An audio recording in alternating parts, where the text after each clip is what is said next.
Bismillahirrahmanirrahim. Assalamualaikum warahmatullahi wabarakatuh. Alhamdulillah. Alhamdulillah. Alhamdulillahi rabbil alamin. Wassalatu wassalamu ala asyrafil anbiya'i wal mursalin wa ala alihi wa sahbihi ajmain. Bismillahirrahmanirrahim. Rabbi syrah li sadri wa yassir li amri wahlul 'uqdatan min lisani yafqahu qawli.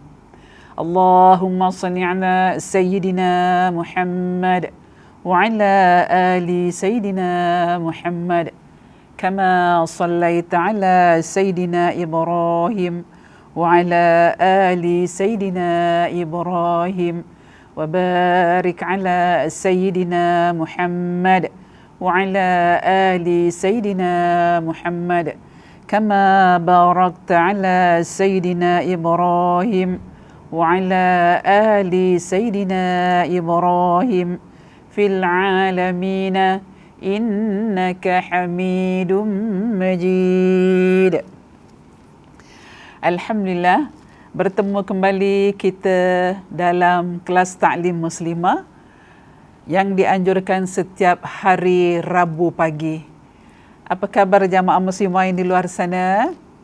Doa saya mudah-mudahan anda sentiasa dalam keadaan sihat, keadaan gembira dan menjadi ibu yang baik, menjadi ibu yang idola pada anak-anak, dan juga mudah-mudahan Allah menerima segala amal ibadah kita sepanjang kita bernafas di atas muka bumi ini.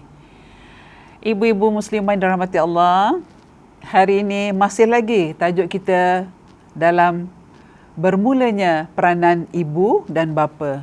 Pada minggu-minggu lepas saya telah bincangkan bagaimana peranan kita sebagai seorang ibu. Di saat anak kita dalam kandungan, kita digalakkan untuk kita banyak-banyak berdoa, banyakkan baca Quran, dan kita berbisik dengan dia. Kerana kalimat-kalimat yang baik keluar daripada mulut seorang ibu dan ayah merupakan pendengaran yang didapati anak dalam kandungan. So, bila anak dilahirkan, dia akan mencari suara-suara yang dia pernah dengar ketika dia sedang duduk dalam kandungan ibunya. Dan juga kita sebagai seorang ayah, peranan kita memanglah tak dapat dinafikan lagi. Di mana kita sebagai seorang ayah bekerja mencari rezeki, mencari nafkah untuk keluarga kita. Ya, jadi peranan ayah juga tidak kalah besarnya, sama juga dibandingkan dengan seorang ibu. Jadi peranan ayah kat sini tidaklah boleh kita semata-mata kita serahkan penjagaan pendidikan tu hanya kepada ibu saja, tapi kita kedua-duanya. Bila kedua-duanya ayah dan ibu main peranan, insya-Allah rumah tangga kita akan terbina dengan rumah tangga yang mawaddah warahmah. Itu yang kita inginkan sepanjang hayat kita dalam kita berumah tangga. Baik, insya-Allah kita sambung lagi hari ini peranan kita sebagai ibu dan bapa, pentingnya persefahaman. Kasih sayang dan kemesraan merupakan cita-cita dari sebuah harapan. Apa matlamat kita berumah tangga? Apa tujuan kita berumah tangga? Kalau berumah tangga inginkan zuriat, kita kena jaga zuriat dengan baik. Kalau rumah tangga kita inginkan kegembiraan, kita kena jaga kegembiraan tu. Tapi kalau kita berumah tangga, saya Ustazah berumah tangga kerana terpaksa mak suruh kahwin. Ini saya rasa jawapan yang belum ada keikhlasan lah dalam kita berumah tangga. Jadi setiap rumah tangga ada kasih sayang, ada kemesraan yang merupakan cita-cita dari sebuah harapan. Semua orang, Bu. Termasuk saya juga. Dalam saya berumah tangga, saya inginkan keluarga saya begini. Walaupun tak tinggi pencapaiannya, tapi bila benda dia dapat dilakukan, istiqamah, sederhana, tapi dia maintain, sentiasa dilakukan, insya-Allah itu sudah satu kejayaan bagi saya, dan itu sudah jadi satu harapan bagi saya. Begitu juga dengan anak-anak saya yang bakal ataupun yang sudah berumah tangga, pimpin mereka. Apa yang kita dapat daripada mak bapak kita terlebih dahulu, didikan agama, didikan akhlak, kita tanamkan balik kepada anak-anak kita. Baik. Sedangkan perkahwinan dan rumah tangga merupakan kenyataan kehidupan yang dapat dirasakan oleh suami isteri secara realiti. Perkahwinan. Siapa yang tak nak kahwin, Bu? Saya tanya kan ibu-ibu kat luar, siapa yang tak nak kahwin bila maknya kata tak nak kahwin? Kita semua nak kahwin. Ini cita-cita kita, harapan kita nak membina satu keluarga, kita nak ada pasangan yang baik, macam kita tengok orang-orang lain. Kawan-kawan kita yang dah ada 3-4 orang anak, dalam rumah tangganya bahagia. Yang kita masih solo, yang masih dalam lagi, belum ada teman. Bila ditanya, kawan tanya bila nak kahwin. Aku bukan tak nak kahwin, tapi tak ada siapa nak suka dengan aku. Ingat jodoh Allah? Allah dah kasih kita 4 perkara. Minggu lalu saya dah bincangkan. Hidup kita, mati kita, rezeki kita dan juga pertemuan kita. Jodoh pertemuan kita. Benda ni kalau tak cari tak dapat lah. Tapi kalau dicari, biarlah cari yang betul-betul dapat membawa kita kepada kemakmuran rumah tangga dan insya-Allah terus ke jannah Allah. Baik, seterusnya, setiap ibu bapa dapat memahami akan hakikat fitrah yang ia miliki. Fitrah ni, hakikat fitrah ni, bukan kebiasaan ni, boy, dan memang ada dalam diri kita. Begitu juga sebagai seorang anak, akan lebih mengerti akan keadaan ibu bapanya dengan menyelami sifat bahawa yang sedang mengalir dalam kepribadian ibu bapa mereka. Anak-anak akan cuba selam. Peranan kita, watak kita. Kalau kita sedang marah-marah, kalau kita suka, sifat kita suka marah dalam rumah, anak akan tengok. Anak belajar, bu. Dia tengok, dia observe, mak aku suka gini, bapak aku suka gini. So jangan sampai perkara-perkara yang boleh menjejas intelektual dia dalam mencari jati diri dia sebagai seorang anak dalam rumah akan terjejas, Bu. Baik, seterusnya, anak merupakan aset yang paling bernilai dalam kedua-dua ibu bapa. Aset, Bu. Selalu kita cakap ramai anak, rezeki Allah. Memang betul rezeki Allah. Tapi kalau kita tak beri pendidikan yang baik, anak itu juga akan menjadi tak baik. Anak ramai, tapi kalau kita kurang memberi pendedahan, pendidikan, pendekatan yang baik, maka anak tadi akan terbiar. Tidak dipandu dengan ke arah yang baik, maka anak tadi akan mencari-cari. Di sinilah boleh berlakunya timbul masalah dalam rumah tangga. Anak yang degil, anak yang nakal, anak yang tak dengar kata ibu bapa. Jadi justru itu, memang ramai anak itu adalah pemberian Allah, rezeki Allah. Tapi kita sebagai ibu bapa kena berusaha bagaimana nak managekan anak yang ramai tadi. Kalau dibandingkan mak bapak kita dulu, 12, 13.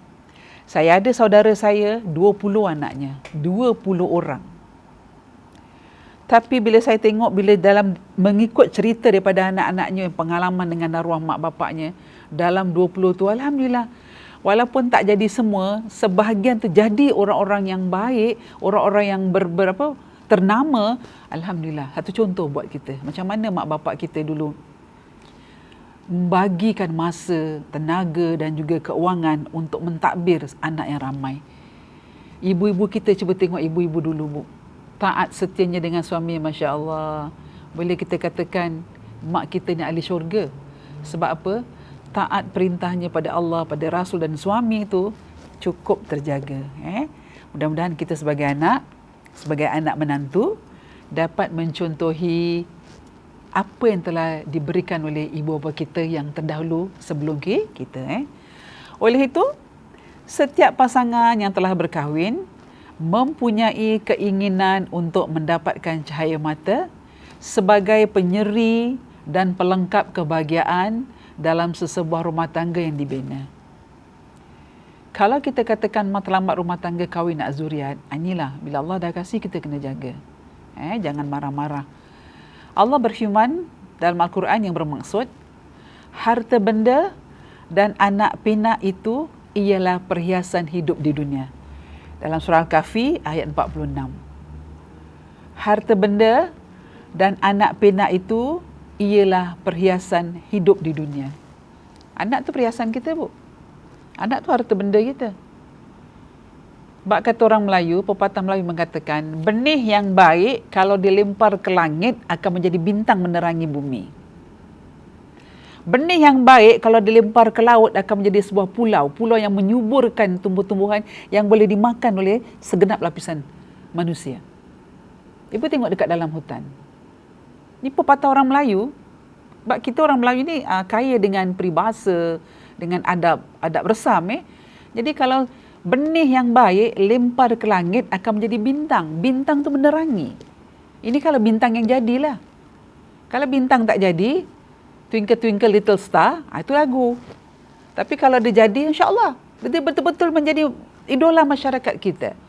Dan kata-kata pepatah lagi disambung, kalau benih yang baik lempar ke laut menjadi sebuah pulau, pulau tu akan menumbuhkan tumbuh-tumbuhan. Dalam laut aja dah banyak benda-benda yang boleh kita makan. Tak kira apa saja. Apalagi dalam hutan. Sebab itu bila kita dalam keadaan darurat dalam hutan, apa-apa benda yang tak boleh makan, kita dibenarkan makan. Asalkan tidak memudaratkan kita. Begitu Islam mengajar. Indah bu, Islam ni indah. Indah sekali. Barang siapa yang tak mengikut aturan Islam, landasan Islam, rugilah orang tu. Rugi, amat rugi. Kita dah dibekalkan oleh Rasulullah dan Allah Subhanahu Wa Taala. Dah dibekalkan. Cukup dalam, tak payah cetak lagi Al-Quran ni. Tak payah cetak bu. Dah komplit kat dalam ni. Tinggal buka, baca, semak maknanya, amalkan. Bila kita amalkan, kita share dengan orang-orang. Ini kebaikan dalam Al-Quran. Masya Allah. Indahnya Al-Quran tu. Kalau kita betul-betul sebagai umat Nabi Muhammad dan hamba Allah, ikut landasan yang diterapkan dalam Al-Quran, insya-Allah kita akan berjaya dunia dan akhirat. Baik, seterusnya. Seandainya seorang ibu atau bapa mengabaikan tanggungjawabnya, maka akan punahlah impian seorang anak.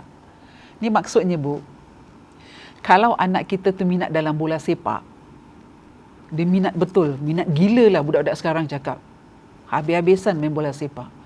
Nak beli boot dia, nak beli jersey dia, nak beli apa kelengkapan alat bola tu. Kita welcome. Walaupun kita tak pandai main bola, tapi anak tu impian dia tahu. Kita jangan punahkan. Jangan matikan dia punya keinginan dia tu. Mungkin bintang dia tu dalam bola sepak. Dan kita jangan cakap, pemain bola sepak ni tak boleh hidup lah bang. Berapalah gajinya. Kita jangan pertikaikan. Sebab ini impian dia. Mungkin ini dah bintang yang menerangi dia akan datang. Satu. Yang kedua, kalau anak kita minat apa? Minat robot-robot. Dia main mainan apa benda yang Lego, dia pasang-pasang, dia lepaskan, lepas tu pasang balik. Itu menguji minda dia bu. Islam dikaitkan, sains tu boleh dikaitkan dalam Islam, dalam ilmu tauhid. Kita boleh joinkan. Bagaimana penerapan kita? Jangan kita bunuh minat dia. Satu lagi, saya selalu kadang-kadang perasan lah anak-anak ni yang kecil-kecil, waktu makan dekat luar, kita spend masa dengan keluarga. Mak bapak dah sibuk dengan handphone dekat meja makan. Selagi kita punya order tu belum dapat, main. Anak ni kadang-kadang panggil, Mami, 2-3 tahun, bu, kerenanya masih banyak kan. Kita nak perlu jaga dia. Tempat orang awam ni, Mami, Daddy. Sekarang panggil kan Mami, Daddy. Yang bapak ni kata, shut up. Daddy tengah sibuk. Cuik pula maminya, Mami. Can you stop it? Ini yang kita dengar ni bu, yang kita dengar.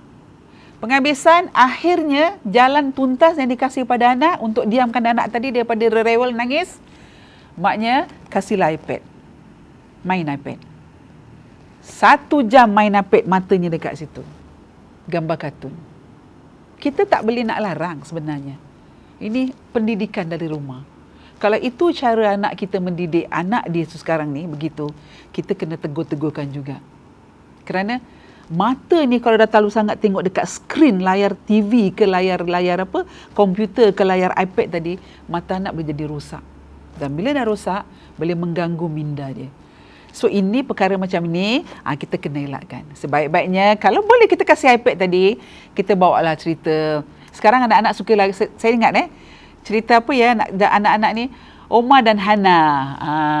Ceritakan kanak-kanak Omar dan Hana, Upin dan Ipin. Sikit hari tu sibuk Upin dan Ipin yang kepalanya botak tu, 2 beradik kembar. Kita boleh kasih yang berunsur pendidikan. Kadang-kadang saya lihat anak-anak dekat kedai tu nakkan sesuatu tak dapat daripada ibu bapanya. Bergolek-golek bu, bergolek-golek. Dimarah anak tu depan umum. Anak kecil 2-3 tahun. Belum pandai nak menilai kemarahan seorang ibu bapa. Kita herdik dia macam tu. Tolonglah jadi anak-anak yang kat luar sana, ibu bapa muda, Sabar tu penting dalam diri kita untuk mendidik anak-anak kita. Saya ulang balik tadi, jangan kita punahkan. Kalau kita gagal dalam tanggungjawab kita, kita abaikan tanggungjawab kita sebagai seorang ibu bapa, peranan kita sebagai seorang ibu bapa, maka kita akan punahkan impian anak kita. Kalau diminat dalam bidang apa, bab masak sekarang. Ramai anak-anak kita yang lelaki condong dalam bab masak. Apakah masak tu hanya untuk kaum wanita saja? Tidak. Potensi dia, bakat yang dia ada. Mungkin dia punya masak tu lebih sedap daripada kita, kita galakkan. Janganlah kita macam momok-momokkan dia, abang yang tukang masak nanti dah besar jadi macam orang perempuan lemah lembik lemak gitu. Jangan, Bu. Jangan padamkan cita-cita dia. Sebaliknya, jadi ibu bapa sokong dia. Kalau memang tak sesuai di mata kita, duduk cakap baik-baik. Kita boleh riskan anak kita. Abang betul nak jadi tukang masak, nak jadi chef ke apa? Sekarang berapa banyak, Bu? Anak lelaki, chef jadi chef. Ternama dekat hotel-hotel mana? Bukankah itu datangkan ekonomi pada anak kita? Jadi jangan kita bunuh bakat dia. Jadi kalau kita gagal, berarti kita telah musnahkan, punahkan impian seorang anak. Anak yang cintakan Allah dan Rasulnya akan kenal ibu bapanya. Anak yang cinta pada Allah dan Rasul, dia akan kenal watak dan perangai peribadi ibu dan bapanya. Baik, terusnya. Peranan kedua dalam pendidikan. Kedua-duanya, peranan mak, peranan bapa. Anak adalah buah kehidupan dan belahan jiwa kita. Semasa dia kecil, ni saya ada cucu, baru satu cucu saya. Dah umur 10 bulan. Dia punya kekiutan dia tu, betul bahasa saya, kekiutan dia tu, kecomelan dia tu, gelagat dia tu, Masya Allah, kita baik-baik tengah nak marah ni tengok perangai dia, jadi ketawa, Bu. Kita nak marah di umur 10 bulan, katalah ada sekarang ni cucu saya sedang merangkak-merangkak. Masuk bawah meja, naik tangga, panjat sana, bila jumpa kerusi dia papa-papa. Kita ni bimbang jatuh. Tapi sebenarnya anak tu menguji mental dia. Menguji develop dia. Kalau aku pegang ni, jatuh tak? Kalau jatuh macam mana? Ini, Bu, anak kecil tu umur 10. Jadi saya cakap dengan anak saya, jangan dimarah, biarkan apa dia nak buat. Yang penting jangan jatuh, jangan luka, jangan cedera. Itu saja. Jadi kalau datang rumah saya memang saya dah kemas, Bu. Biasalah nenek kalau cucu datang lagi-lagi umur kecil dah 10 bulan segala alas meja kat rumah tu semua dah simpan. Sebab dia tarik. Saya bimbang benda-benda yang macam contohlah kat pasu ni jatuh kena dia. Jadi saya akan biarkan. Sebab dia menguji ketahanan jiwa dia. Dia boleh berdiri ke tidak.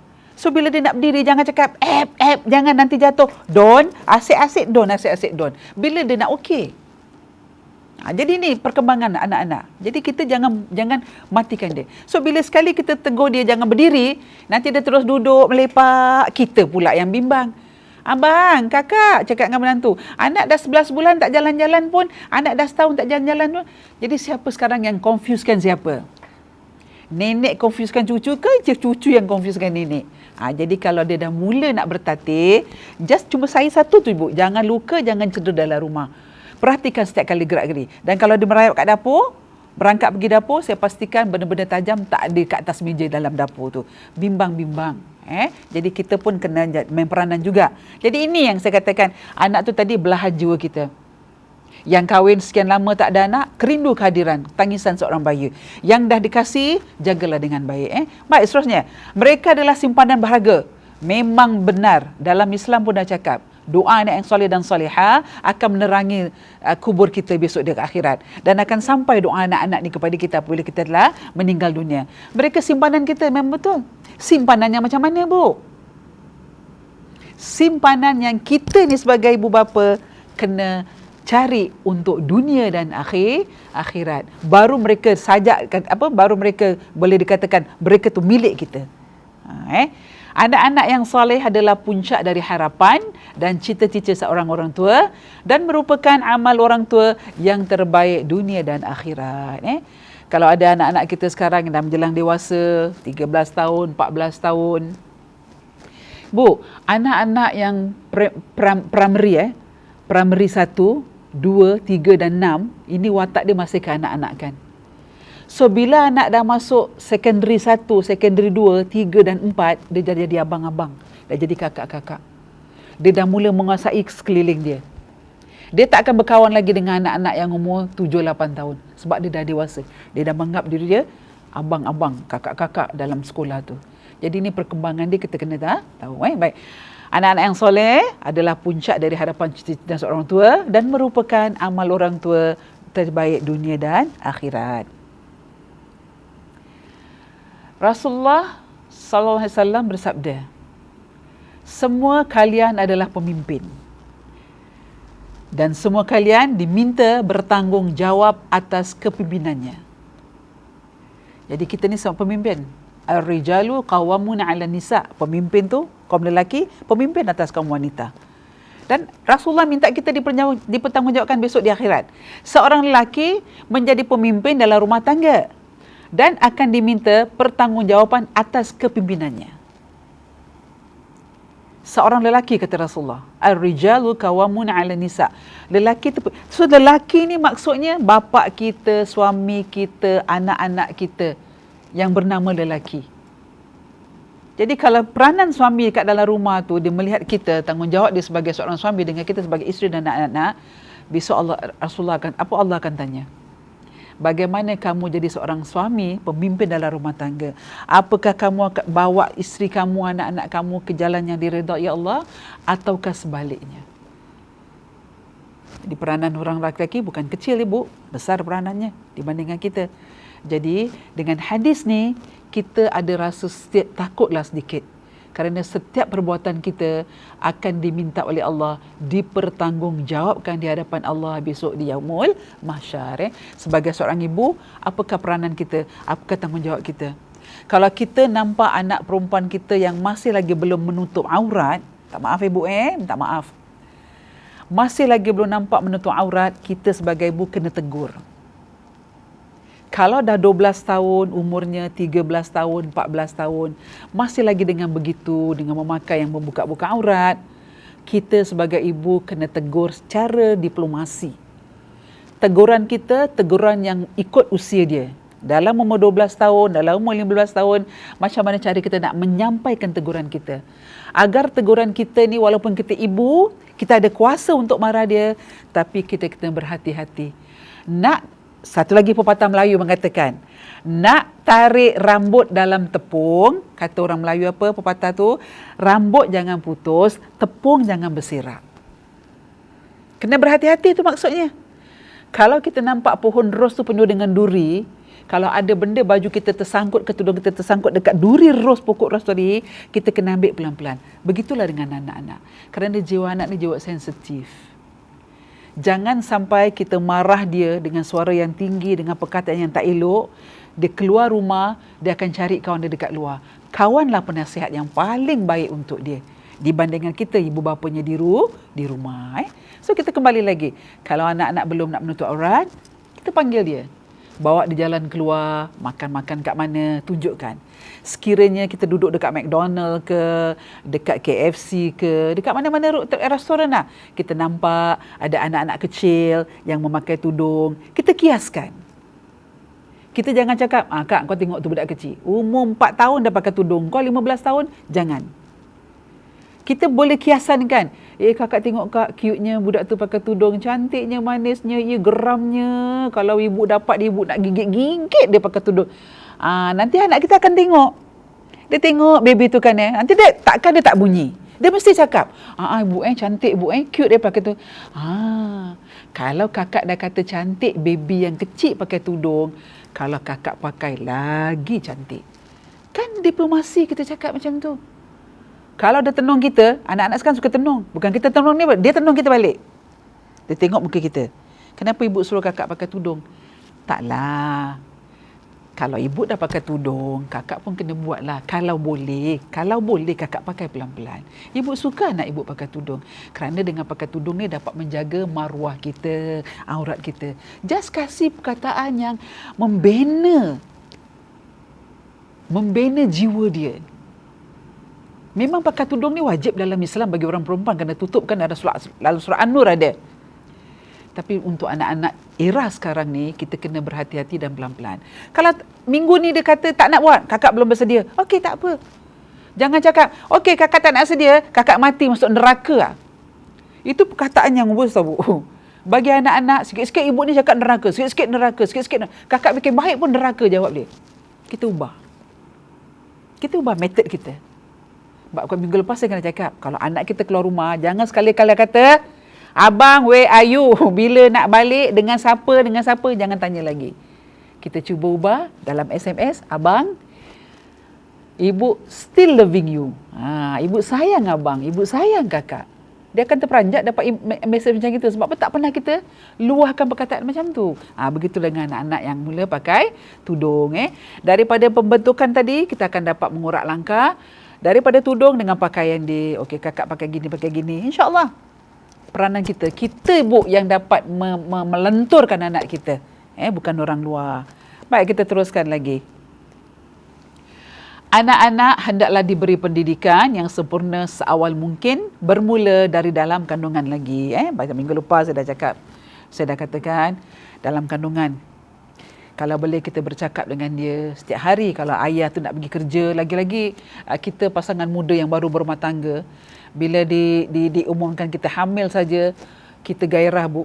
Kadang-kadang kandungan tu baru 4 bulan, kita dah sibuk dekat kedai. Dah pergi dekat mother care, kat mana-mana lah dah nampak macam mana nak beli persiapan anak ni. Lagi-lagi bila doktor kata janin anak awak lelaki ataupun perempuan, dah dapat tahu lebih awal lagi sekarang punya perkembangan saintis. Dah dapat tahu janin anak, kita pun persiapkanlah segala-galanya. Anak lelaki, dah penuh dalam lemari.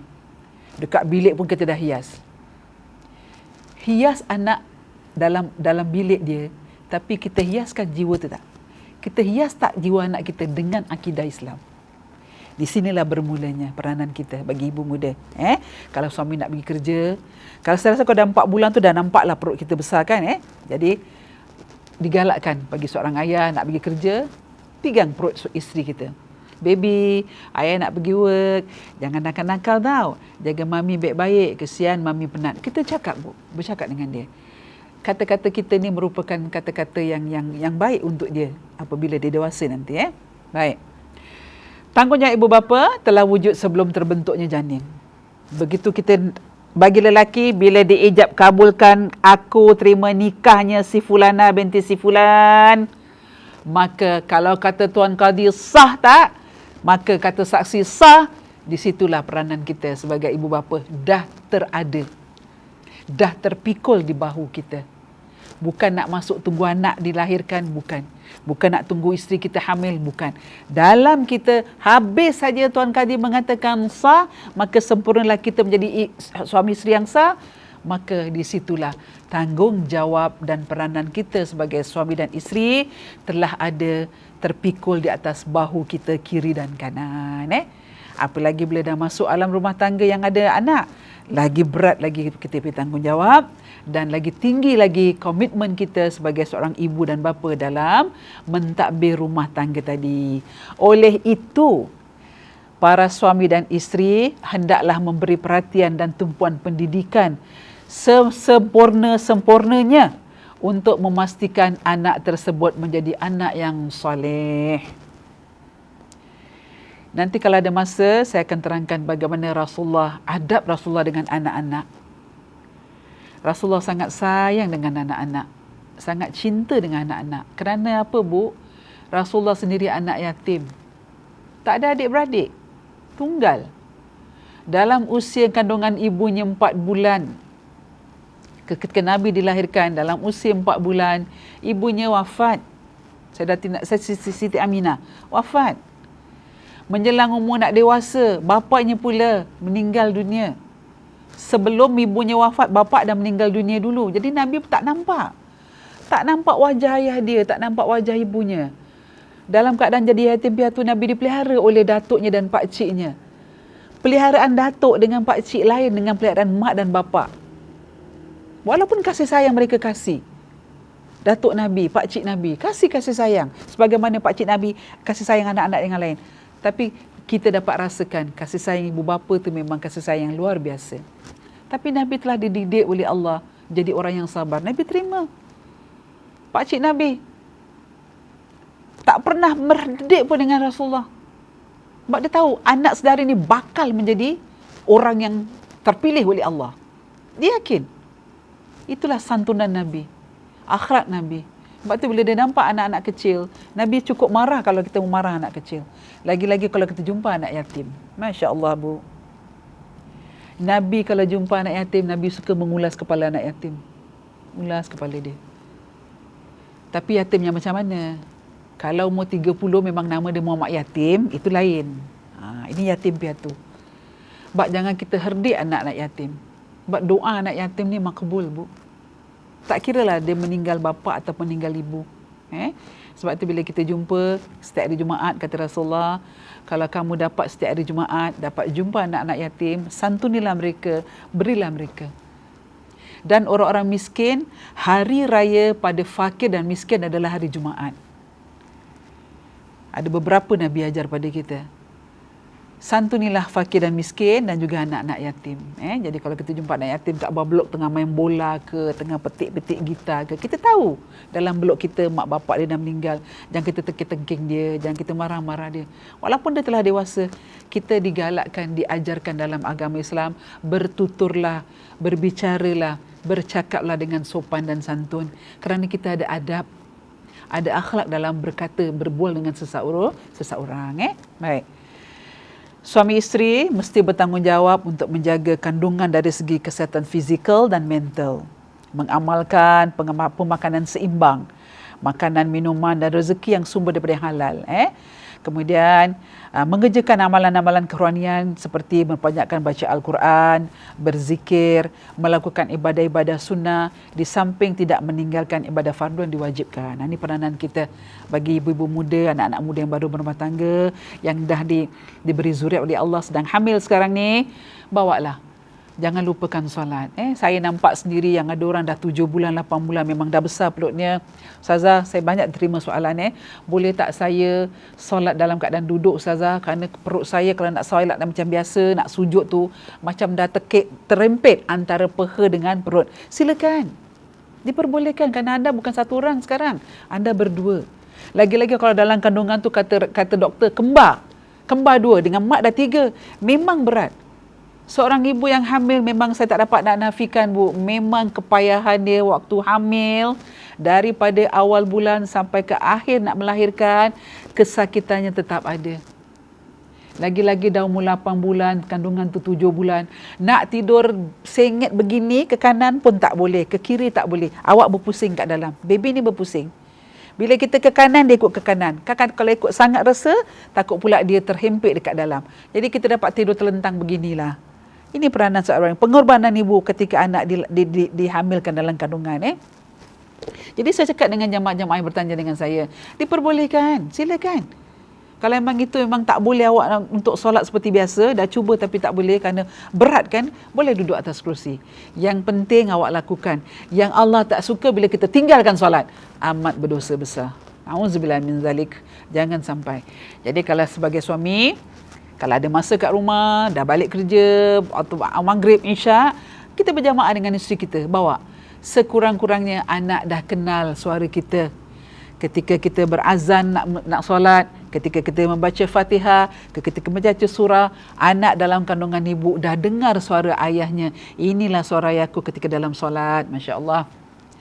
Dalam kandungan kita dah membentuk. Dalam kandungan saja kita mak bapak dah membentuk peranan dia sebagai seorang anak. Apabila dia keluar nanti, insya-Allah akan jadi anak yang salih dan salihah, yang sentiasa mendoakan kedua ibu bapanya yang masih ada maupun yang telah tiada. Itu harapan kita dalam rumah tangga kita. Baik, betapa beruntungnya kedua ibu bapa yang punya anak saleh yang dapat membahagiakan hidup mereka. Kejayaan anak kita, Bu, baik dia dari universiti ke, dia sekolah mana ke, kejayaan jadi doktor ke, jadi nurse ke, jadi guru ke, hasil daripada doa kita ibu bapa. Dan anak-anak jangan lupa, setiap kejayaan anak-anak, langkah dia, kesusahan dia, kejayaan dia, di sebalik tabir tu adalah doa ibu dan bapa mereka. Bahkan saja hidup di dunia, bahkan di akhirat juga di akhirat. Doa daripada anak-anak yang soleh tidak pernah putus kepada ibu bapa, sekalipun kedua-duanya telah meninggal dunia. Nabi bersabda yang bermaksud, apabila meninggal dunia seorang anak Adam, maka terputuslah segala amalannya kecuali 3 perkara. Pertama, sedekah jariah. Yang kedua, ilmu yang dimanfaatkan. Yang ketiga, anak yang soleh dan solehah. Apabila jenazah kita dah dibawa ke tanah perkuburan, Bu, yang lain semua balik. Harta balik, anak balik, kalau suami yang meninggal, isteri yang balik, kalau isteri yang meninggal, suami yang balik, rumah tinggal, segala-gala tinggal. Yang ikut hanya satu, amalan solehan, amalan kita yang soleh kepada Allah Subhanahu wa taala. Hadis daripada hadis riwayat Al-Bukhari. Ketika isteri sedang mengandungkan bayi, si bapa pula mempunyai peranan yang tersendiri, jaga kemaslahatan isteri kita kat dalam rumah, mudah-mudahan selamat dalam dia melahirkan anak.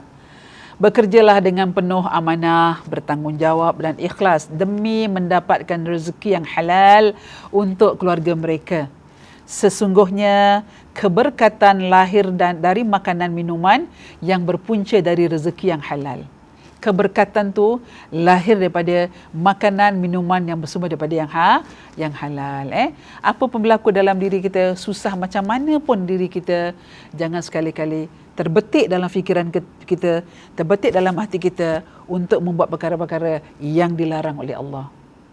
Kita bimbang apabila anak ni dewasa, kenakalan dia, kedegilan dia tu akan berlarutan kerana kita dah memulakan mencari, memberi makan dan minum dengan sumber-sumber yang tidak halal. Jadi kita elakkan untuk menjaga kebahagiaan kelestarian rumah tangga, sedaya upaya kita carilah pekerjaan dan kasihlah anak dan keluarga kita makan dalam sumber-sumber yang halal. Oleh itu, para ibu bapa hendaklah sentiasa berhati-hati dan berwaspada setiap masa dalam pekerjaan. Tunaikan kerja dengan penuh dedikasi dan amanah demi memperoleh rezeki yang berkat dari sumber yang halal. Kalau dikatakan kerja dekat rumah, kita buat kerja kat rumah dengan baik. Report pada HR kita. Okey, saya dah sekian-sekian. Time makan, kita buat time makan. Keluar. Berapa time makan? 1 jam, 1 jam setengah? Ataupun setengah jam? Kita pandai berikan masa. Jangan terlewat, jangan terkurang. Kalau terkurang, tak apa. Kalau terlebih, kita kena bayar balik. Sebab apa? Gaji yang kita terima adalah hak-hak kita, tapi ada juga untuk hak-hak orang lain. Jangan sampai kita termakan hak-hak orang lain walaupun dalam bekerja. Rezeki yang diberi makan kepada anak, itulah yang menjadi darah daging yang akan membesarkan anak-anak. Jika sumbernya halal dan berkat, mudah-mudahan anak-anak yang bakal dilahirkan akan menjadi anak-anak saleh yang dapat membahagiakan hidup kedua ibu bapa. Di samping itu, apabila anak-anak telah diberi pendidikan seumpama mengikut syariat Islam, apabila besar, mudah-mudahan mereka akan menjadi anak yang baik dan soleh, yang dirahmati Allah. Baik, seterusnya. Didikan, tarbiyah seumpama akar atau nyawa generasi. Sungguh besar peranan pendidikan dan tarbiyah seumpama akar atau nyawa bagi generasi. Generasi yang berdiri tanpa didikan memang masih mampu berdiri, tetapi dalam keadaan lemah dan sentiasa terjajah oleh musuh-musuh kita. Anak-anak yang tak dididik dengan baik, dia akan menjadi anak-anak yang di luar kawalan kita. Kita tak nak sampai anak kita jadi macam tu. Di luar, dekat dalam filem-filem sekarang macam-macam berlaku, Bu. Dengan sebab kemiskinan, yang haram boleh jadi yang halal. Dengan sebab kurang-kurangnya pendidikan agama dalam rumah tangga, anak-anak akan liar di luar. Mendapat kasih sayang daripada orang-orang yang bukan sepatutnya mendapat kasih sayang. Masuk dalam kumpulan-kumpulan geng yang tak seharusnya dia masuk. Jadi, kat sini setiap individu berperanan dalam mendidik. Setiap individu. Pendidikan ini bermula daripada mak. Minggu lepas saya dah katakan, ibu adalah syurga. Bila ibu adalah institusi, sekolah. Bila ibu tu sekolah, dia akan mencorakkan, mendidik pelajaran yang baik untuk anak-anaknya. Menjadi kewajipan ibu bapa mengenalkan anak kepada Rasulullah sallallahu alaihi wasallam dan cinta kepada baginda. Ia hanya akan terlestari jika ibu bapa terlebih dahulu kenal dan cinta kepada junjungan besar Nabi Muhammad sallallahu alaihi wasallam. Sekarang kita masih lagi masuk dalam bulan Muharram sebentar lagi kita akan masuk bulan Safar. Lepas bulan Safar kita akan masuk bulan Rabiul Awal. Inilah masa yang dinanti-nantikan. Cerita riwayat Rasulullah, sejarah Rasulullah akan dibentangkan sepanjang bulan Rabiul Awal, di mana kita akan menyambut bulan kelahiran Nabi Muhammad sallallahu alaihi wasallam. Muslimah yang dirahmati Allah, sabda Rasulullah sallallahu alaihi wasallam yang bermaksud apabila seorang anak Adam untuk tadi saya cakap, apabila seorang anak Adam tu meninggal dunia, maka terputuslah segala amalan, melainkan 3 perkara. So hadis ini, untuk merealisasikan maksud hadis di atas, maka kita sebagai ibu bapa, berlumba-lumbalah para ibu bapa untuk menghantar anak-anak kita ke pusat pengajian tahfiz, pondok-pondok pesantren atau sekolah agama. Di Singapura ada 70 buah masjid di Singapura yang diiktirafkan oleh pemerintah dan juga MUIS. Setiap masjid tu mesti ada prasekolah dan tadika. Mari kita hantar anak-anak kita. Walaupun dalam 2 jam, walaupun dalam 2 jam setengah lah dalam madrasah tu, anak-anak kita dapat ilmu pendidikan agama. Kita hantar. Sepaling tidak bila kita ibu bapa kurang pendidikan dalam agama, anak yang kita hantar tadi, anak boleh membantu kita dalam menghafalkan doa-doa yang paling pendek. Kadang-kadang ada juga ibu bapa muda yang tak hafal doa makan. Mak cakap, Bu, maaf cakap, bismillah okeylah. Kadang-kadang anak tu cakap dengan kita, anak kecil umur 5-6 tahun, K1, K2 dengan nursery. Ayah hari ni penyertaan baca doa makan. Ayah nak elakkan tak tahu, sorry. Bukan ayah tak tahu, ayah tahu, tapi ayah nak adik yang baca. Ayah nak dengar dulu apa anak tu baca. Alangkah indahnya kalau anak tu suruh kita, bukan anak tu nak test kita. Anak kecil kalau keluar tu, Bu, daripada mulutnya, dia ikhlas tau. Dia bukan pura-pura, bukan dia nak test kita. Jangan, orang ajar, suruh ayah pula baca. Jangan. Kita cuba, Bu, cuba. Okey, ayah baca.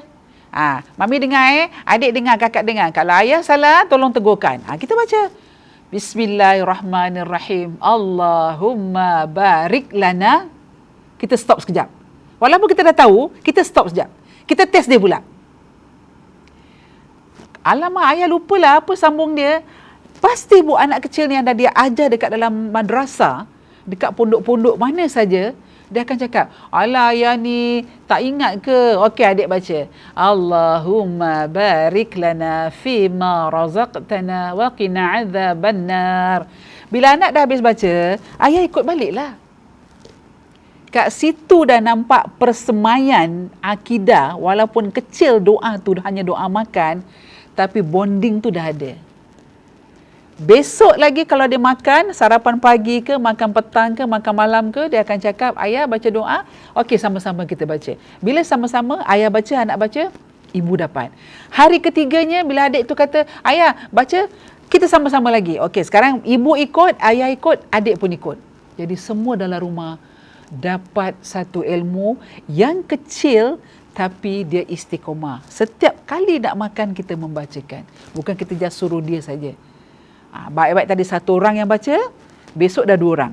Besok lagi dah 3 orang. Akan datang setiap hari, dah ramai-ramai dalam adik. Yang adik yang belum sekolah tadi, walau 3-4 tahun, bila dia dengar kakak dia baca, abang dia baca, walaupun dalam keadaan pelak, Allahumma baik lana. Allahumma baik. Tak apa. Yang penting, dia dah start mulakan doa-doa yang baik dalam diri dia. Ini yang kita inginkan, Bu. Unsur-unsur tadi kalau dapat kita sekolahkan anak kita. Walaupun dalam keadaan singkat, 2 jam ke 1 jam setengah, yang penting pendidikan agama basic tu dah ada kita tanam dalam diri dia. Oleh itu, langkah termudah ialah dengan menghasilkan anak-anak yang soleh, yang mampu dan bakal mendoakan kita, ibu bapanya, insya-Allah. Firman Allah yang bermaksud, dan orang-orang yang beriman yang diturut oleh zuriat keturunannya dengan keadaan beriman, kami hubungkan, yakni kami himpunkan zuriat keturunannya itu dengan mereka di dalam syurga. Dan kami dengan itu tidak mengurangkan sedikit pun dari pahala-pahala amal mereka, Tiap-tiap seorang manusia terikat dengan amalan yang dikerjakannya. Masya Allah. Dalam surah Al-Thur ayat 21. Firman Allah. Allah tak kurangkan. Kita ramai anak, rezeki Allah ada. Tapi rezeki yang macam mana? Kita kena berusaha. Jangan kita terlalu sangat kita mengharapkan, tapi kita tak usaha pun tak boleh. Mengharapkan kita berdoa. Pepatah Melayu mengatakan, ada lagi pepatah Melayu. Saya ni kaya dengan pepatah. Jangan mengharapkan bulat datang bergulik. Jangan mengharapkan pipih datang melayang. Kalau kita berdoa tapi kita tak usaha pun tak boleh. Nabi suruh kita berusaha, dan berusaha akan datang hasilnya. Setelah kita berusaha akan nampak hasilnya. So datang hasilnya, inilah penatlah kita telah berhasil dalam membesarkan, mentarbiakan anak-anak kita dalam keluarga kita. Ayat di atas secara jelas menjelaskan kelebihan dua hala dalam hubungan kita ibu bapa dan anak cucu mereka di akhirat kelak. Jadi Allah kata zuriat kita akan membahagiakan kita dunia dan akhirat. Setiap kita memberi kepada mereka yang terbaik, amalan-amalan kita diterima oleh Allah, dicatat oleh Allah, dan Allah memberi ganjaran dengan pahala-pahala. Setiap kamu yang bikin kebaikan, kata Allah, akan kuberikan pahala yang kamu kerjakan. Masya Allah. Maha besar Allah dengan kita. Penyayang Allah kepada kita, tidak pernah lokek dengan hamba-hambanya. Justru itu, orang-orang yang beriman akan ditempatkan di dalam syurga bersama dengan ibu bapa serta anak cucu mereka sebagai salah satu bentuk nikmat dan hiburan kepada mereka. Alangkah indahnya Bu, kalau dalam syurga Allah kumpulkan kita, kita nampak cucu kita, kita nampak suami kita, nampak kerabat-kerabat kita, Allah kumpulkan dalam syurga. Itu yang paling bahagia. Itulah kehidupan kita. Bila kita solat, bukan kerana kita nakkan syurga. Bila kita berpuasa, bukan kerana nakkan syurga. Syurga atas rahmat Allah. Kalau Allah tak merahmati kita, Allah tak izinkan kita untuk masuk syurga, macam mana ibadah kita pun, kalau Allah belum nak izinkan, maka kita bukan pilihan dia. Jadi dalam doa, selalu kita minta pada Allah, wahai Allah, pandanglah kami dengan pandangan rahmat-Mu, wahai Allah. Pandanglah kami dengan pandangan rahmat-Mu. Sesungguhnya aku terlalu hina di mata-Mu. Aku terlalu banyak melupakan dan apa dalam segala ibadahku. Justru itu, wahai Allah, pandulah aku. Minta dengan Allah. Allah tak pernah lokek dengan hambanya. Baik jamaah yang dirahmati Allah, sebagai ibu bapa yang merasakan tanggungjawab untuk mendidik anak-anak itu menjadi anak yang soleh dan solehah, tanggungjawab kita. Maka ibu bapa mestilah mempunyai kaedah dan cara yang praktikal untuk memastikan kaedah ini dipatuhi dan dilaksanakan kepada anak mereka. Kita bukan setakat cakap, buat, tapi kita tak ada kaedah. Kalau kita peruntunkan 1, 2, 3 cara-cara kita, insya-Allah benda ni akan berjaya dalam diri kita. Tanggungjawab ibu bapa mendidik anak-anak bermula dari buaian hingga ke tiang lahat. Ini Nabi berkata, tuntutlah ilmu dari buaian hingga ke tiang lahat. Dan kita mendidik anak kita dari buaian. Di saat kita membuai anak kita tu, kita buai, kita nyanyikanlah dia. Sekarang dah tak ada buai, paling-paling kita gendong, kita tepuk-tepuk. Sallallahu Rabbuna ala nuril mu'min Ahmad al-Mustafa Sayyidul Mursalin. Kita dendangkan dia, nak jadikan dia nazam ke, nak jadikan dia lagu apa, dia dekat dengan kita, Bu. Sebab tu ibu tengok, anak yang sedang menyusu badan dengan ibunya, degupan jantung anak tadi dengan degupan jantung ibu tu bersatu. Sebab kita gendong dia begini, dia menyusu badan, mata dia tengok kita, jantung dia tu, dada dia bertekap dengan kita, dia tahu perasaan kita. Walaupun anak yang baru 2-3 hari, Bu, jangan ingat dia tak ada perasaan, dia ada perasaan. Dia tahu bila kita nyusukan badan dengan dia. Lagi-lagi anak dah 2-3 bulan. Dia akan main tangan dia dekat pipi kita. So bila kita cakap dengan dia, kita nyanyikan dia. Masya Allah. Setiap kali kita nyusukan dia, kita nyanyi Sallallahu Alaihi Wasallam, dia akan cari suara tu. Tapi bila kita tak nyanyi, dia akan macam gelisah. Ini yang saya praktikalkan kepada cucu saya kat rumah kalau dia datang. Asal nak tidur je, saya tepukkan. Bukan lagu-lagu. Boleh kita bernazam dengan lagu-lagu yang apa, dondang sayang, boleh. Tapi biarlah lagu tu berunsur pendidikan pada anak kita. Bila kita dah dengarkan dia, sallallahu rabbuna ala nuril mu'min, dia tenung muka saya, Bu. Tengok muka saya. Sebab tu bila dia nak nakal-nakal kat rumah, nak merayak-rayak ataupun nak merangkak, nak pegang barang-barang, saya bunyikan lagu tu. Sallallahu rabbuna. Dia terus stop. Automatik dia stop, dia berhenti. Dia dengarkan saya nyanyi. Sampai habis. 2-3 kali kita ulang-ulang. Dengarkan. Tengok. Pendidikan dalam rumah. Bermula dari rumah. Rasulullah kata, pendidikan bermula dari rumah. Kalau rumah tu dididik dengan tak baik, anak akan keluar dengan cara tak baik. Tapi kalau dengan baik, cara kita memanggil anak pun ada caranya, Bu. Jangan panggil oi oi oi. Engkau ni bang. Engkau ni siapa, Bu? Panggil nama dia. Muhammad siapa? Muhammad Rizal bin siapa? Muhammad Hafiz bin siapa? Panggil nama penuh. Bila kita panggil nama penuh anak kita dalam rumah, automatik dia datang dengan kita. Dia command, ya ibu, abang nak buat apa sekarang ni? Okey, tolong ibu ini, tolong ibu itu. Tapi kalau abang kita panggil, engkau ni bang pekak ke?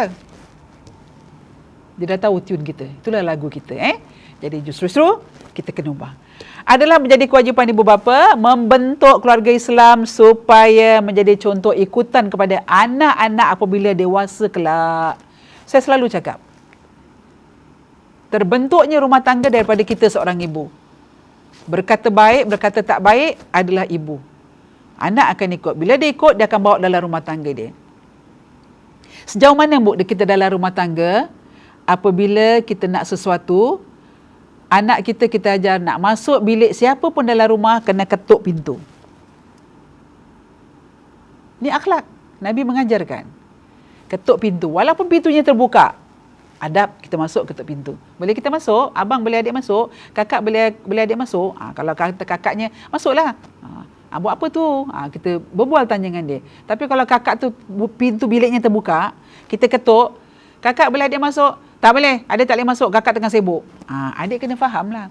Tapi yang namanya adik, bila nampak pintu terbuka, kakak kasih ke, kakak tak kasih ke, dia akan masuk. Inilah kita dalam rumah tangga. Baik, seterusnya. Tadi saya katakan ada kaedah cara-cara kita. Pertama, saya ambil pertama dulu. Cinta dan taatkan Allah, Rasul, Al-Quran, ibu bapa, keluarga dan umatnya.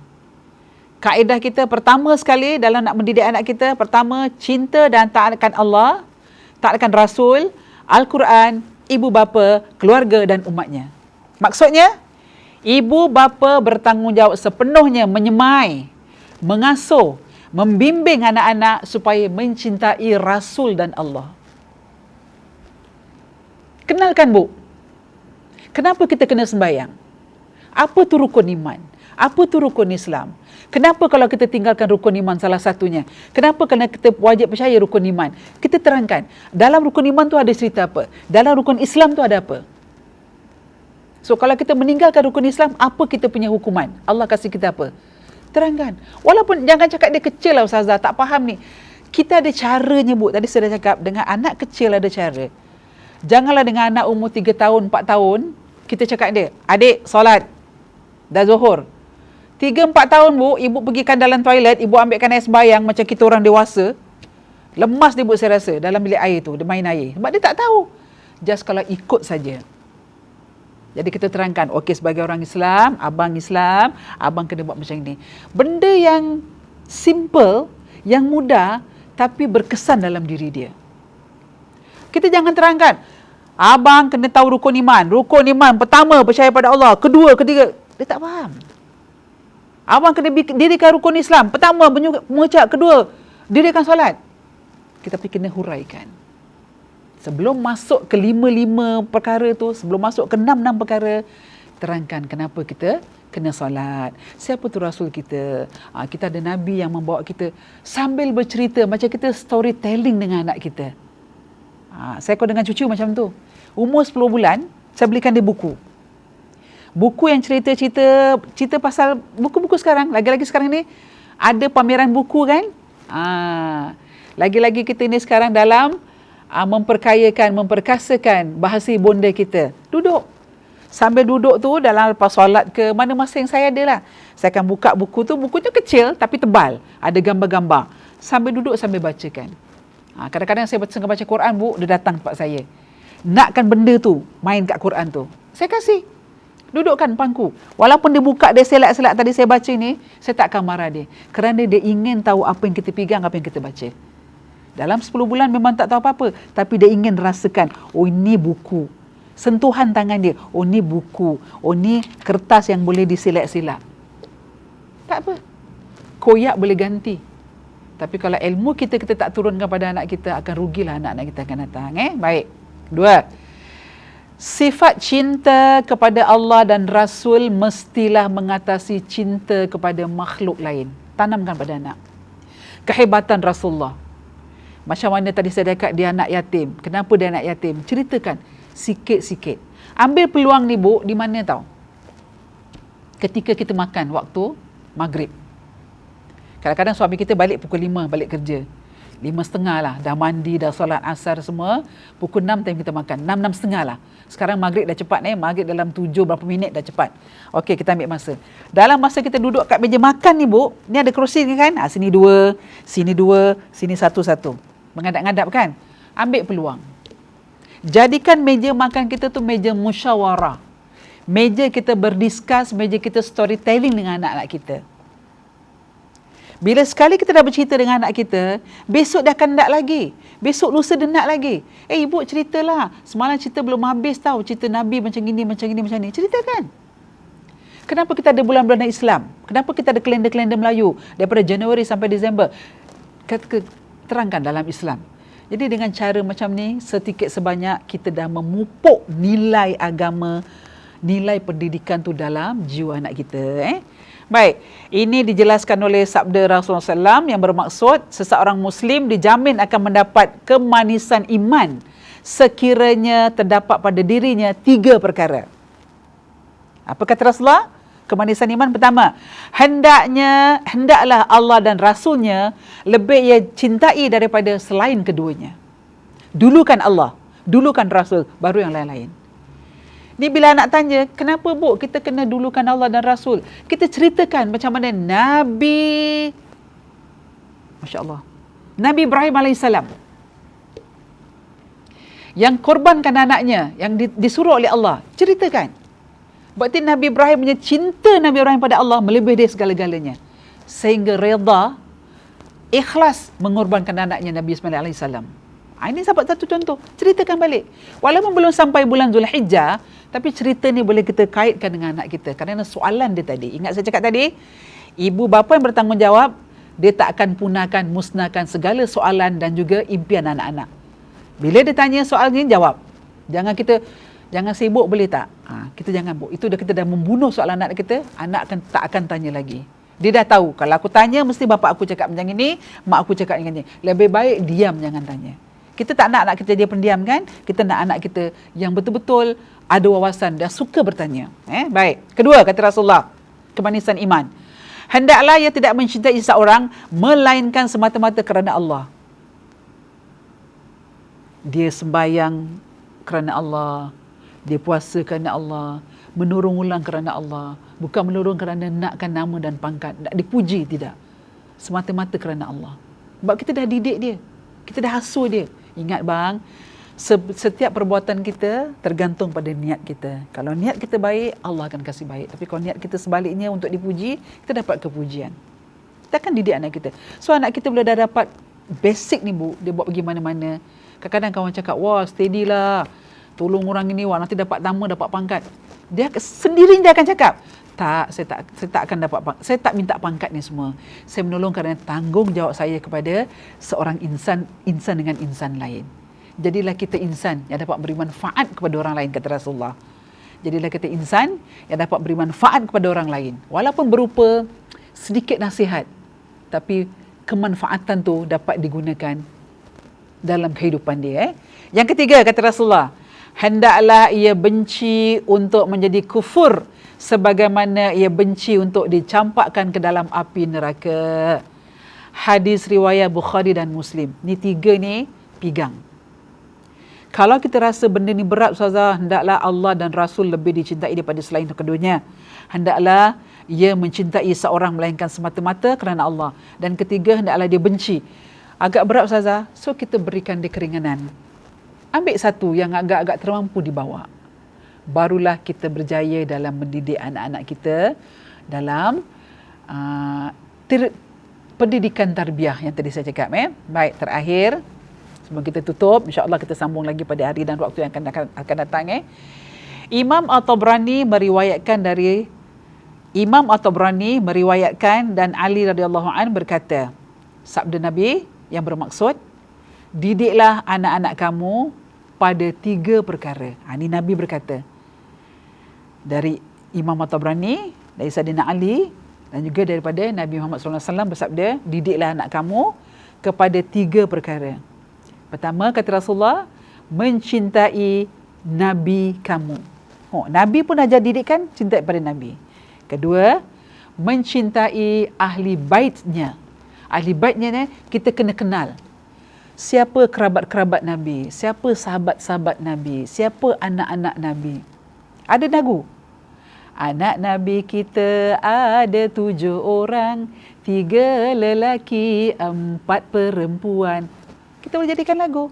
Sebut yang lelaki siapa anak Nabi. Sebut yang perempuan anak Nabi keempat-empat. Ini kata Rasulullah, didik dengan. Yang ketiga, membaca Al-Quran. Didiklah anak kamu, kata Rasulullah, dengan 3 perkara ni. Pertama, cinta Nabi kamu.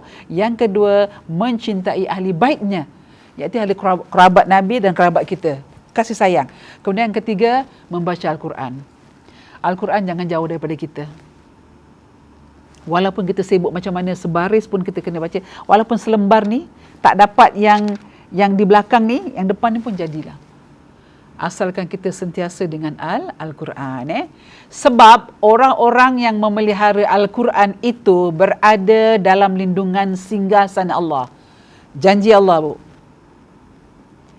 Pada hari yang tidak ada perlindungan selain perlindungan Allah, beserta para nabinya dan orang-orang yang suci. Hadis riwayat Ad-Dailami. Janji Allah bahawa orang yang baca Quran, yang pelihara Quran, berada dalam lindungan singgahsana Allah. Kita jangan cakap saya tak pandai baca Quran, Ustazah. Sekarang dekat semua masjid. Lagi-lagi dalam COVID-19 ni, kita sekarang dalam pada Zoom, dekat wadah online cyber, macam-macam guru mempamerkan, mengadakan kursus-kursus mengaji, kursus-kursus Iqra', sampai kepada kursus-kursus taranum Al-Quran pun ada, belajar. Kita ni sebenarnya boleh baca Quran, tahu. Daripada kecil-kecil kita kat kampung belajar. Tapi kerana dah lama tak amalkan, dah lama tak membaca, maka lidah kita keluh nak membaca. Bila kita dah tak boleh keluh, kita start malu. Bila perasaan malu dah ada dalam diri, malu ni akan mengatasi segala-gala kita nak mencapai ke depan. Saya berapa ramai, Bu, dalam kuliah saya, dalam kelas saya, yang tak boleh baca. Sekarang dah Alhamdulillah. Walaupun merangkak-rangkak, orang yang sabar menunggu orang yang merangkak membaca, pahala dia besar. Pahala dia besar. Kita dah lancar baca, jangan marah orang yang belum lancar baca. Sebab dia nak membina diri dia, nak mencari ilmu. Jangan marah. Bila kita marah, pahala tadi tak ada pada kita. Maka Allah akan tak terima segala ajaran kita pada orang tadi. Kita sabar. Okey ni Kak Jam, tak maaf bunyinya macam gini. Maklum, Bu, bila kita dah lama tak bunyi huruf-huruf ni, sifatul huruf, huruf-huruf hijaiyah ni, kita punya lidah start keluh. Saya masih ingat lagi dulu waktu saya ngaji waktu kecil kat kampung. Bila kena guru ngaji Jawa, habis, Bu. Ghairil maghdubi alaihim waladdallin. Ada enden dah naik tu. Ngamin. Ini lidah Jawa. Tapi bila kita dah besar, dah dewasa, kita belajar dengan ustaz yang betul-betul ada tauliah, ada ilmunya, maka perubahan tadi berlaku. Oh, rupanya salah. Orang dulu-dulu cara didikkan, cara mengajarnya begini. Jadi kita yang dah tahu ni, kita start mulakan sikit-sikit, ubahkan sikit-sikit. Rasulullah berkata, kalau boleh kita membaca Quran, bercakap Arab ni, betul-betul lah dengan logat Arabnya. Baru sedap kita dengar. Jadi itu tak ada alasan untuk kita mengatakan yang kita tak tahu mengaji, tapi sebenarnya banyak wadah-wadah yang telah disediakan untuk kita cari, untuk kita timba agar kita menjadi insan yang betul-betul dapat memberi manfaat kepada keluarga dan anak-anak kita. Baik, saya teruskan lagi sikit. Di dalam buku Ihya Ulumuddin karangan Imam Al-Ghazali mewasiatkan supaya mengajar anak tu ada 3 juga. Imam Ghazali. Pertama, dengan Al-Quranul Karim. Kedua, kata Imam Ghazali, dengan hadis-hadis Rasulullah. Yang ketiga, hikayat orang-orang alim dan beberapa hukum-hukum agama. Ini hikayat orang alim, Bu. Kita ceritakan siapa tu perawi hadis kita, siapa tu Imam Bukhari, siapa tu Imam Muslim, siapa orang ni, dan juga kita kaji balik, Bu.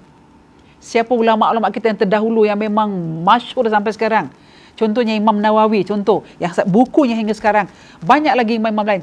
Terangkan dengan anak-anak kita salah sila, susur galur keluarga mereka, kenapa mereka jadi orang yang ternama sehingga sekarang nama mereka tidak pernah luput dari bibir kita. Ni bab kata Imam Ghazali, hikayat-hikayat orang-orang alim. Lagi satu, saya sarankan seandainya masjid dah dibuka sepenuhnya, penyakit COVID ni dah diangkat oleh Allah dengan sebaik-baiknya, kalau operasi masjid dah bermula, kalau ada orang-orang ustaz-ustazah yang mengajar di masjid, datanglah. Dampinglah, belajarlah dengan orang alim-alim ulama. Lagi-lagi, Bu, kalau kita dalam bulan, insya-Allah dalam bulan Rabiul Awal, kadang-kadang kita kedatangan tetamu daripada Indonesia, tamu daripada Arab, Saudi, orang-orang alim, ulama-ulama, habib-habib. Kita digalakkan untuk duduk dengan mereka, orang-orang alim ni, supaya pancaran ilmu mereka kita dapat ambil dan kita dapat meresap ilmu mereka. Inilah, Bu, kita digalakkan. Kerana bila kita berduduk dengan orang-orang alim seperti ini, pahala Allah amat besar pada bagi kita. Dengan kita diamkan diri, dah kita tak tahu, semakin tak tahu, bila tak tahu, kita tak nak ambil tahu. Ini kita bimbang. Jadi janganlah kita jadi orang yang tak tahu, sebaliknya jadi orang tahu. Jangan kita jadi orang tak pandai. Bila kita jadi orang tak pandai, kita kena belajar. Tapi jangan jadi orang yang memandai-mandai. Memandai-mandai nanti, benda yang sedikit dia akan libar-libarkan, tapi akhirnya tak dapat dia punya natijahnya. Baik, insya-Allah kita berhentikan dulu buat sementara waktu ini. InsyaAllah kita sambung lagi. InsyaAllah minggu depan, hari yang kedua. Minggu depan, kedua dalam kita mentarbiyahkan anak kita. Minggu depan insyaAllah macam mana nak tanamkan rukun Islam dan iman dalam diri anak kita. Tadi ada 5 kaedah. Saya baru sampaikan 1. InsyaAllah minggu depan hari kedua. Dan kita akan seterusnya sampai ke 5. Akhir nanti akan saya kasih satu topik. Menatang anak bagai minyak yang penuh. Masya Allah. Menatang anak kita bagaikan minyak yang penuh. Kita tunggulah di hari dan waktu yang sama. Insya Allah. Akhir kalam, sebelum kita tutup, seperti biasa, kita tutup kelas kita dengan tasbih kafarah, dengan surah Al-Asri. Mudah-mudahan Allah mengampunkan kita dari segala dosa kita. Yang baik datang daripada Allah, yang kurang daripada diri saya sendiri. Mudah-mudahan dengan baca surah tasbih kafarah dan surah Al-Asri, Allah memberi kita masa yang tidak terbuang. Dalam surah Al-Asri, demi masa sesungguhnya kita sentiasa dalam rugi. Mudah-mudahan kita tak jadi orang yang rugi. Sebaliknya kita jadi orang yang beruntung, yang mendapatkan ilmu yang bermanfaat untuk kita, untuk keluarga kita dan juga untuk masyarakat, insya-Allah. Bismillahirrahmanirrahim. Subhanakallahumma wa bihamdika asyhadu an la ilaha illa anta astaghfiruka wa atubu ilaik. Bismillahirrahmanirrahim. Wal 'asr. Innal insana lafi khusr. إلا الذين آمنوا وعملوا الصالحات وتواصوا بالحق وتواصوا بالصبر. صدق الله العظيم. Akhir kalam dari saya. Assalamualaikum warahmatullahi wabarakatuh.